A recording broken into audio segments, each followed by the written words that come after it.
Hey guys, Brian here. I am here to talk to you today about addressing your Pilates wheel when you are taking it in your hands, and also how to take that address position all the way out to the rollout. Okay. The reason I'm doing this is sometimes people have a little bit of difficulty engaging the back and also holding on to the foot bar properly, that it doesn't kind of put undue pressure on their wrists. So first thing I'm going to do is I'm going to bring the wheel, and when you do a rollout, you can do a rollout in a high or a low position, whichever one makes you more comfortable. Today I'm going to do it in the high position. So we're going to take, as you know, pull our wheel up into the high axle position. We're going to bring it down in front of us. And the first thing I want you to think about when you put your hands on the wheel is I want you to get it very deep into the palm. So you want that bar to feel like it's coming right into the palm. And when you look at your forearm or your wrist coming into the foot bar, you're going to see that when you're looking at it in proper position, okay, that it looks like the wrist is dropping straight down into the foot bar. Okay, that is a proper hand position for the wheel. What we don't want to see when we're doing any kind of hand work on the wheel is this. See how that wrist is broken back? I've got it at a hard angle. It makes it harder to control the wheel, and it also makes it harder on your wrists, obviously. The joint is getting a little undue pressure because a lot of your weight is now going down past your hand and not into the foot bar itself. Okay? So we're going to work our way up, all right? And what we want to do is we never want to feel like our shoulders are disengaged from this position. We have a good grip on the wheel. We've got a nice straight locked out arm. Our triceps are flexed. Our triceps are the back of the arm here, the back muscle. And now we want to rotate those elbows in and drop the scapula or the shoulder blade into our body.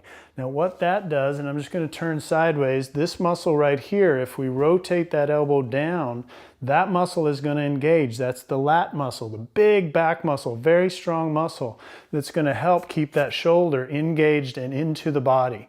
Otherwise, if we let the shoulder roll, this gets a little loose, it disengages from the rest of the body, and then you have a joint that wants to work away from you, and that's never a safe position to be in, okay? So I always want to feel like we drop the scapula or the shoulder blade down, and we screw those elbows in toward each other. This is a nice, safe, engaged position for any movement, but especially the rollout. So when we go to do the rollout, we've addressed the bar properly, we've screwed our elbows down, our back is engaged, and now I've got a little too much arch in my back, right? So I have to find neutral spine by engaging my abdominals, 20% contracted, right?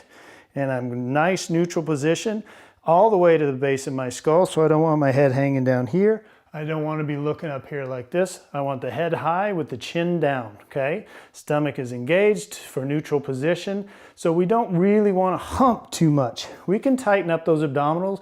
We may have a little bit of flexion in the spine for our rollout. That's okay, but we don't want a big hump with the shoulders rounded. We want a pretty neutral position.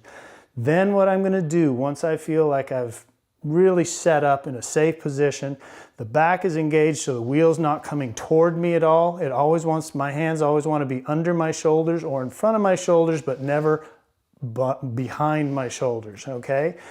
In the rollout, I'm going to extend out from the hips first, okay? The arms will naturally extend out in front of you, but a lot of people love to do this, okay? And then they're stuck there. They can't really get out beyond that. But if I'm in a nice engaged position, neutral spine, and I start to engage from my hips, everything will go out naturally. Now you see, if you look at my hands, if the camera can get in on that, when you see my wrists, they're above the foot bar. So that way, when I come back, what I'm going to do is I'm going to push that foot bar into the floor. So I lead myself out with my hips, and then I push down into the floor to bring it all back in one piece. That way the body moves out in one piece and the body comes back in one piece.